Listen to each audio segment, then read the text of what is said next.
welcome back to my YouTube channel Commerce Elites. As promised, I am back with another video which is on staffing. So first of all, what is staffing? So staffing involves placing the right person at the right job, having the right qualification for doing the right job at the right time. तो ज़्यादा ही right हो गया. Simple language में कहें तो जो भी vacant job position है उसको हम कम्पिटिटिव या एक कम्पिटिटिव एम्प्लॉय से फिलअप कर दें. कहने का मतलब जो भी जॉब खाली वहाँ पे एक हम काबिल एम्प्लॉय को ही हायर करके प्लेस कर दें. इसी को कहते हैं स्टाफिंग. आ जाते हैं इसके इंपॉर्टेंस में. सबसे पहला है filling the roles by obtaining competent personnel. Personnel क्या होता है? पर्सोनल होता है ग्रुप ऑफ एम्प्लॉइज. पर्सनल एक होता है, पर्सोनल प्लूरल है. तो जो भी हमारे पास वेकेंट जॉब पोजीशन उसके लिए हम ज़्यादा से ज़्यादा कम्पिटेटिव, ज़्यादा से ज़्यादा इफिशिएंट एम्प्लॉय हायर कर पाएँ. तो ये इसका एक इम्पॉर्टेंस है. दूसरा क्या है? Placing the right person at the right job. Right person at the right job का मतलब क्या है? अब जो भाई प्रोडक्शन वगैरह में अच्छा है, जिसको मशीन वगैरह की नॉलेज है उसको प्रोडक्शन डिपार्टमेंट में डालो. जो सेल्स वगैरह में अच्छा है, जिसका ह्यूमन इंटरेक्शन अच्छा है, उसको सेल्स डिपार्टमेंट में डालो. जो थोड़ा क्रिएटिव है उसको मार्केटिंग डिपार्टमेंट में डालो. तो स्किल से मैच करता हुआ ही जॉब देना चाहिए. इसीलिए कहा गया है placing the right person at the right job. तभी वो अपना बेस्ट दे पाएगा और वही ऑर्गेनाइजेशन के फेवर में भी रहेगा. फिर ऐसी में growth of enterprise.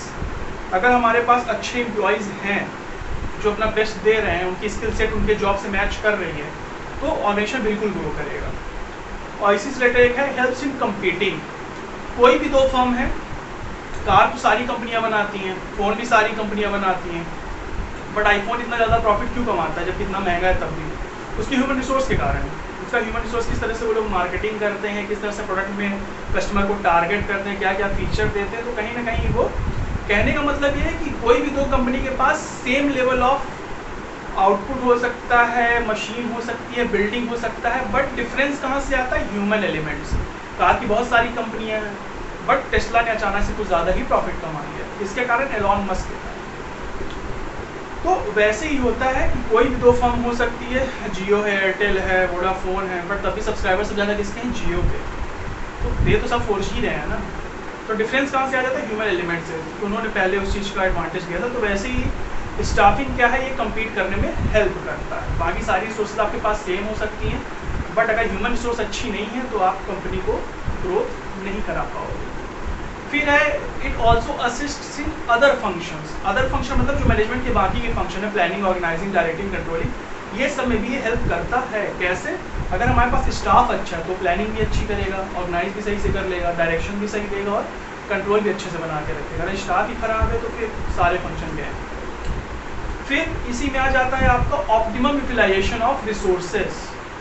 Optimum utilization of resources कैसे होगा? कि अगर आप एम्प्लॉय को उसके स्किल सेट, उसके इंटरेस्ट से मैच करता हुआ जॉब देंगे तो बिल्कुल अपना बेस्ट देगा वो, और वही ऑर्गेनाइजेशन के फेवर में भी होगा. ऐसा ही करना चाहिए.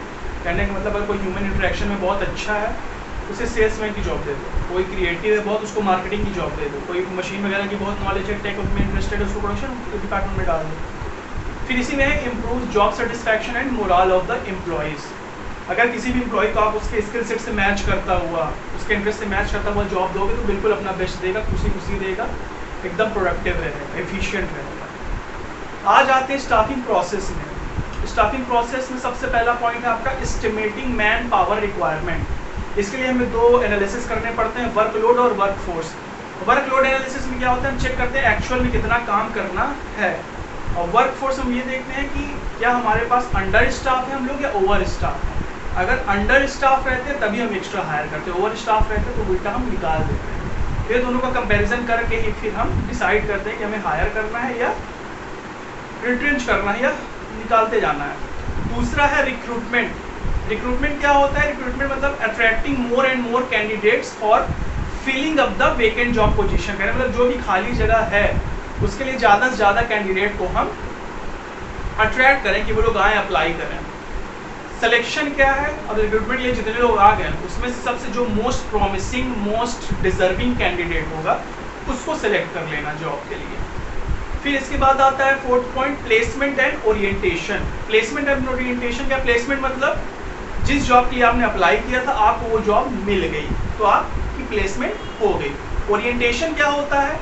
जब भी कोई एम्प्लॉय किसी भी फर्म में नया नया जाता है तो वहाँ पे उसका सुपरवाइजर उसको एक राउंड पे लेके जाता है, जितने भी ऑर्गेनाइजेशन के मेंबर रहते हैं सबसे फेमिलियर करवाता है। क्यों? क्योंकि नई जगह कोई भी जाएगा थोड़ा अनकंफर्टेबल फील करता है, तो इसलिए थोड़ा फेमिलियरिटी करवा देता है कि अगर आपको किसी कुछ प्रॉब्लम हो तो आप इनसे कांटेक्ट कर सकते हैं, इनसे कांटेक्ट कर सकते हैं, ये शर्मा जी, फलाना जी, माता जी। तो ओरिएंटेशन ज़रूरी होता है थोड़ा सेंस ऑफ बिलोंगिंगनेस लाने के लिए और एम्प्लॉय के अंदर, क्योंकि नया है तो थोड़ा वो कंफर्टेबल फील करे, क्योंकि वो भी ऑर्गेनाइजेशन का हिस्सा है।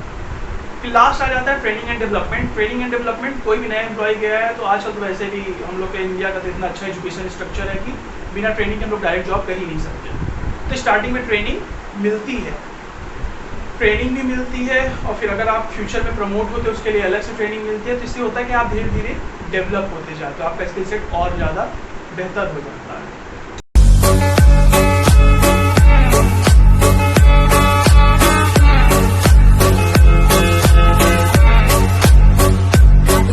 आ जाते हैं अब एलिमेंट्स ऑफ स्टाफिंग पे। 3 है, वही recruitment, selection, training and development. Recruitment क्या है, पहले बता चुके हैं कि इनवाइटिंग या attracting more and more candidates for vacant job position.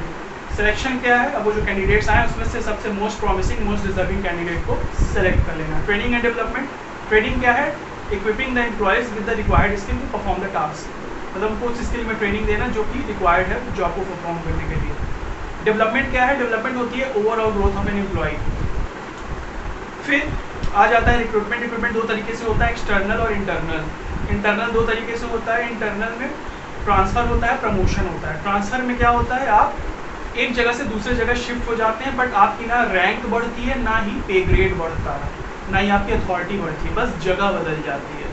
जैसा कि इंडियन मूवीज़ के हीरोज़ जब इंस्पेक्टर बनते हैं उनका ट्रांसफ़र बहुत होता रहता है, तो एरिया बदलता रहता है बट उनकी जॉब पोजीशन सेम रहती है, पे ग्रेड सेम रहता है, कोई इंक्रीमेंट वगैरह नहीं मिलता है। वहीं promotion on the other hand, उसमें हो सकता है जगह बदल जाए, अगर जगह नहीं बदलेगी तो आपकी जॉब पोजीशन भी बढ़ेगी, पे ग्रेड भी बढ़ेगा, आपकी सैलरी भी बढ़ जाती है। तो ये होता है प्रमोशन। फिर आता है एक्सटर्नल रिक्रूटमेंट। एक्सटर्नल रिक्रूटमेंट में क्या है, सबसे पहला है डायरेक्ट रिक्रूटमेंट। डायरेक्ट रिक्रूटमेंट का मतलब क्या है कि आप डायरेक्ट जा रहे हो कंपनी में, डायरेक्ट इंटरव्यू दिया, आपका वहीं से सिलेक्शन होता है। फिर है दूसरा कैजुअल कॉलर्स। कैजुअल कॉलर्स में क्या होता है कि आपने पहले ही उस कंपनी में इंटरव्यू दे चुके हो, बट आपको उस समय नहीं हुआ तो उस समय उन्होंने आपका नाम वेटिंग लिस्ट में डाल दिया।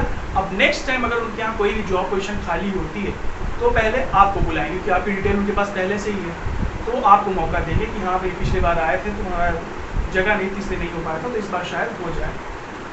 फिर इसी में आता है एडवर्टाइजिंग। एडवर्टाइजिंग क्या है, एडवर्टाइजिंग आप टीवी के थ्रू कर सकते हो, न्यूज़पेपर के थ्रू कर सकते हो, पैम्पलेट के थ्रू कर सकते हो, या नेट पे भी कर सकते हो, सोशल मीडिया पे कर सकते हो, बहुत तरह के एडवर्टीजमेंट आजकल हो रहे हैं।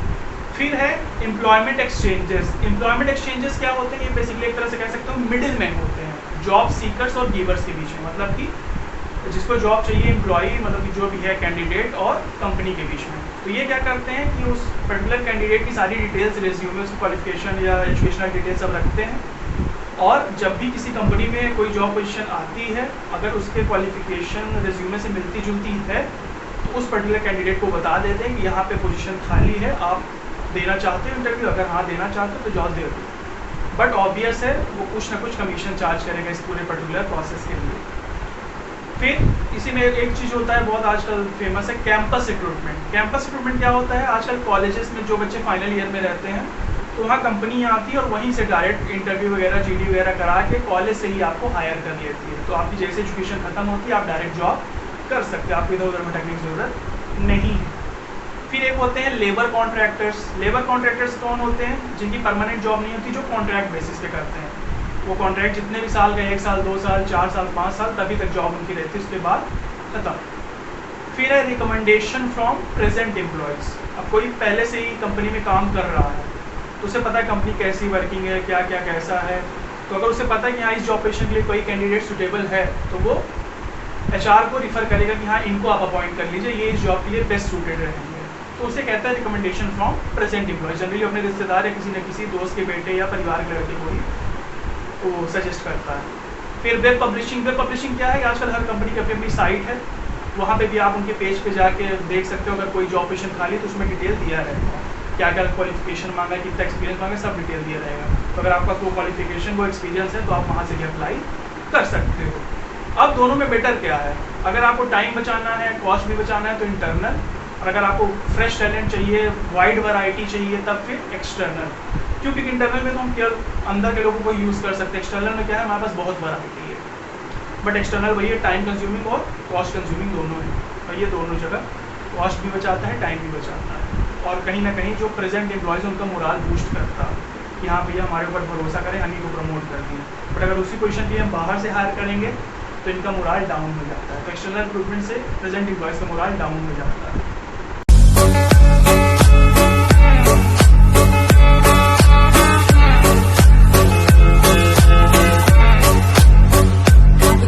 तो आ जाते हैं अब सिलेक्शन प्रोसेस पे। इसमें आपका सबसे पहला स्टेप है प्रिलिमिनरी स्क्रीनिंग।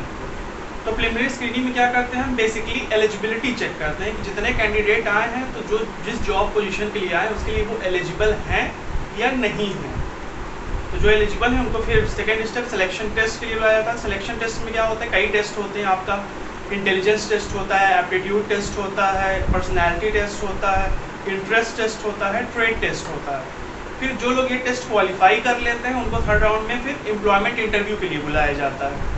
एम्प्लॉयमेंट इंटरव्यू में क्या होता है, जिस पर्टिकुलर जॉब पोजीशन के लिए आपने अप्लाई किया है उससे रिलेटेड आपसे सवाल जवाब पूछे जाते हैं। फिर जो इंटरव्यू क्लियर कर लिया उसके बाद उनका रेफरेंस और बैकग्राउंड चेक किया जाता है कि उन्होंने जो भी डॉक्यूमेंट प्रोवाइड किए हैं वो ऑथेंटिक एक्यूरेट हैं या नहीं है। कहीं ऐसा तो नहीं कि डॉक्यूमेंट किसी और का, इंटरव्यू कोई और दे रहा है। फिर अगर ये सब चीज़ें क्रॉस चेक एकदम एक्यूरेट निकलती है तो फिर सिलेक्शन डिसीजन लिया जाता है, उन्हें सेलेक्ट कर लिया जाता है। उसके बाद उनको मेडिकल एग्जामिनेशन के लिए सेंड किया जाता है। क्यों, देखने के लिए कहीं ऐसा तो नहीं कि इनको कोई सीरियस डिजीज़ है कि हम आज अपॉइंट कर रहे हैं, पता चले 2-3 महीने में ये निपट जाए।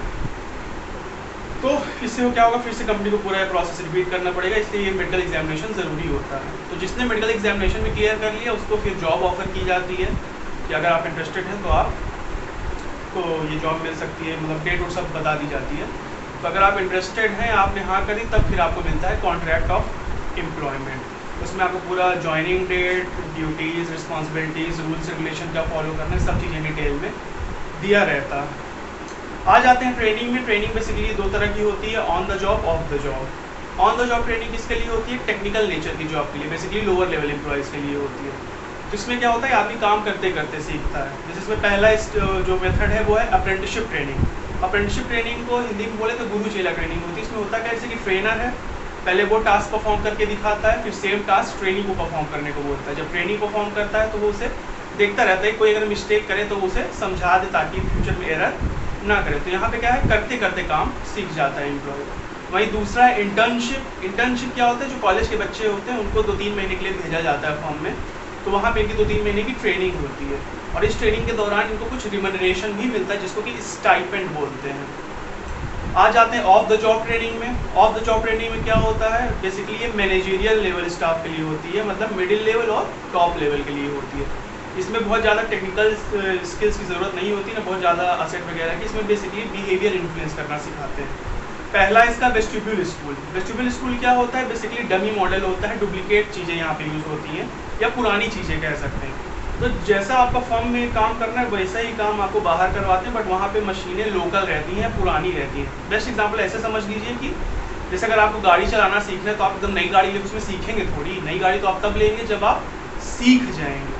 सीखता किस में इंसान, या तो पुरानी गाड़ी में घर वालों की, या फिर किसी फ्रेंड की पुरानी गाड़ी में सीखता है। जब उसे अच्छे से आ जाता है तब फिर वो नई पे हाथ आजमाता है। सेम चीज़ वेस्टिब्यूल स्कूल में भी, पहले आपको पुरानी मशीन या ऐसे डुप्लीकेट मशीन में आपको प्रैक्टिस करवाते हैं ताकि अगर आप एरर करें तो उनका ज़्यादा नुकसान ना हो। फिर जाके जब आप उसमें आप एक्सपर्ट हो जाते हैं तब आपको ओरिजिनल वर्क फ्रेम में, ओरिजिनल इन्वायरमेंट में काम करवाया जाता है। दूसरा है सेमिनार।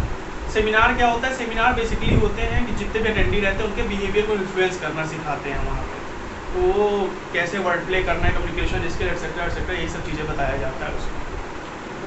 फिर एक चीज़ है ट्रेनिंग और डेवलपमेंट। दोनों में डिफरेंस क्या है, बेसिक ट्रेनिंग जो होता है आपका टेक्निकल स्टाफ के लिए होता है, डेवलपमेंट बेसिकली मैनेजरियल स्टाफ के लिए होता है। ट्रेनिंग आपका वर्क सेंटर्ड होता है, डेवलपमेंट आपका पर्सन सेंटर्ड होता है। ट्रेनिंग जो होता है वो प्रेजेंट नीड पे फोकस करता है, वहीं पे डेवलपमेंट जो है present as well as future need पे फोकस करता है। ट्रेनिंग के लिए जो आपका वो है, मैं मतलब जो भी आपका सुपरवाइजर होगा वो खुद इंटरेस्ट लेगा कि हाँ इनको प्रॉपर ट्रेनिंग मिले ताकि कम से कम मिस्टेक करें। बट डेवलपमेंट के लिए आपको खुद इनिशिएटिव लेना पड़ेगा। ट्रेनिंग बेसिकली ये लोअर लेवल एम्प्लॉयज़ के लिए होती है और डेवलपमेंट मिडिल और टॉप लेवल के लिए होती है। So okay guys, thank you. मेरी नेक्स्ट वीडियो होगी डायरेक्टिंग पे। Please like and subscribe my channel commerce elites. Thank you.